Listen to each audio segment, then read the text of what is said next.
Xbox finally owns Activision. But what needs to happen now? Let's talk about it. It's done. Finally. 2 years almost. Do you remember where you were when Xbox said they were going to buy Activision Blizzard King? No. Weirdly, I do. No. I remember being at my desk. It was the pandemic, Lucy. I was probably in my apartment. The deal's finally gone through. Landmark, almost 69 billion. Nice. Acquisition of Activision Blizzard, and don't forget the King.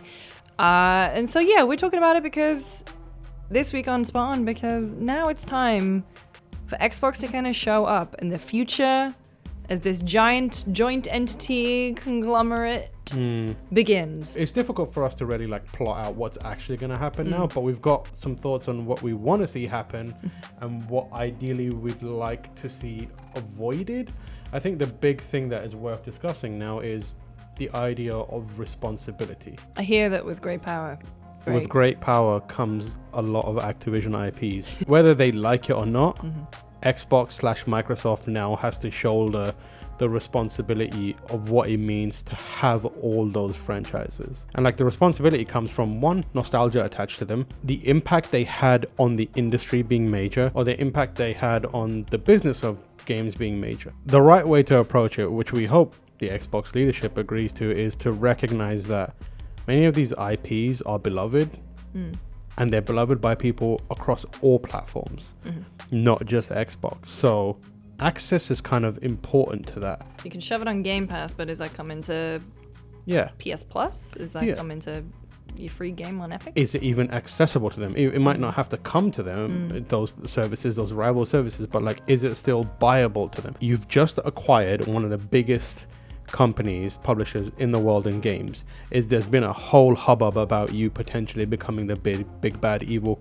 corporation of gaming. To Xbox and Phil Spencer's credit, so far very much about building bridges between the platforms. The human in me is I really want that to happen. And I trust Phil to do that. But at some point, the business and the corporation comes along and is what are you talking about? No. So my hope is that is what happens, but there's just as much potential for them to be all right, we said what we needed to say during this acquisition process. Now let's do the real stuff. Unless the regulators come in and go. The responsibility is in access. It would be pretty shitty if they just put all that stuff away. It would look bad for them. And I think the other part of the responsibility is preservation is also very, very important. It's somewhat related to that access as well, but there's been more attention paid to preserving games these days, and by extension the IPs attached to them. And now that it is custodian of those IPs, Microsoft is in a good position. Xbox is in a good position to do right by them and kind of the fans and the industry by making sure that they're kept healthy and available. The wrong way to do that stuff is what we talked about before, which is stick everything behind an Xbox wall that you have to pay to get over, which they're in their rights to do, but it would look bad. And also just throw all these IPs into a vault to gather dust. Phil was on the Xbox, the official Xbox podcast earlier this week, and he was talking about the fact that if the team's passionate about it, because it's not just about keeping games unavailable to buy, it's about maybe taking a look at this library of IP that they have and seeing if they want to bring anything back. And Phil said, if someone's passionate about something, I question the reality of that statement. I think he means it with the best of intent, but realistically, we're at the point now where gaming, specifically for Xbox, definitely still has the perception problem about not having the big new AAA releases. And so I'm very interested to see what they would mine and if they would give it the full quadruple A treatment Perfect Dark's getting.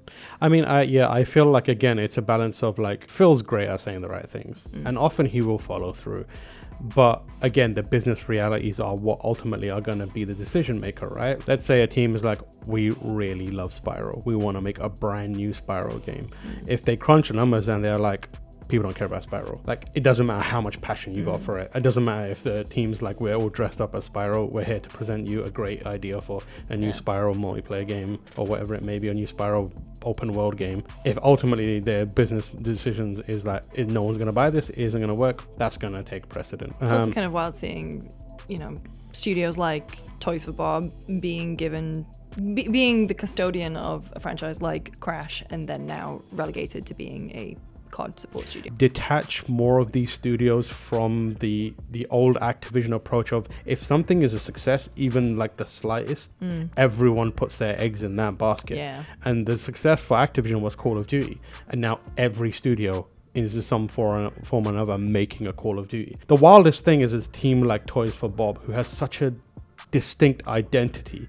It's like making Disney make a transform Michael Bay movie, and I'm sure they're proud and excited to work on Call of Duty, but I'm sure they're equally like, fuck, it's fucking Call of Duty, man. We're all making Call of Duty, and like there's no ownership in it. Like at this point, like Call of Duty is a committee made franchise where it's like no one can step up, or no team can step up and be like, this is our twist on it, because it's like actually 8 different studios worked on this. What's immediately going to happen in the future? The first thing is there's not going to be Activision Blizzard games dropping on Game Pass immediately, because Phil has said like, we would love to have done like a celebratory, we've done it, here's all these Activision Blizzard games on Game Pass, you get a ABK game, you get an ABK game, and that's not going to happen. His kind of like reasoning was like, we had to dot the I's and cross the T's properly and think about this in a long-term kind of like strategy, and we haven't set it up so that we can drop it in a major way. 2024 is going to be the beginning of when we start to put Activision Blizzard games on there. I think they're going to switch the strategy to be like, future Activision Blizzard games are going to be on Game Pass day and date, and that'll be what really drives it forward. I mean, the adoption of Game Pass subscriptions, like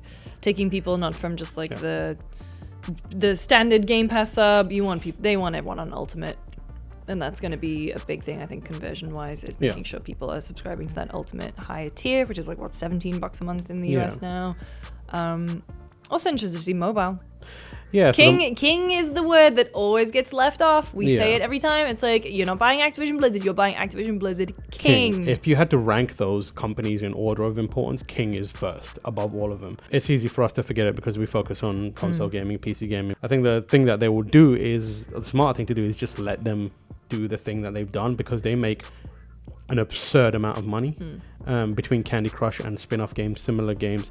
Just leave them to like figure out what that audience that they've cultivated, which is global, it is mainstream, and it's earning them millions and millions on a weekly, monthly basis. I mean, if anything, there will probably be discussions at Xbox to be like, hey, yo, how have you monetized that so well? Yeah, exactly. I think that's the kind of potential thing that we should start looking forward to. Blizzard, here's how to fix your battle passes. Not looking forward to, or looking forward to keep an eye on, is how the King monetization kind of strategy, which has proved to be the most successful microtransaction in-game kind of transaction system of them all, works, and how it's leveraged and utilized by King, and keeping an eye on how that spreads to other games that are multiplayer focused, service focused, and what happens there. So I feel like that's going to have a big impact. And then from there, we can also talk about the reemergence of franchises. Guitar Hero was mentioned by Bobby Kotick and his good pal James Corden. The worst pairing. I'm sorry.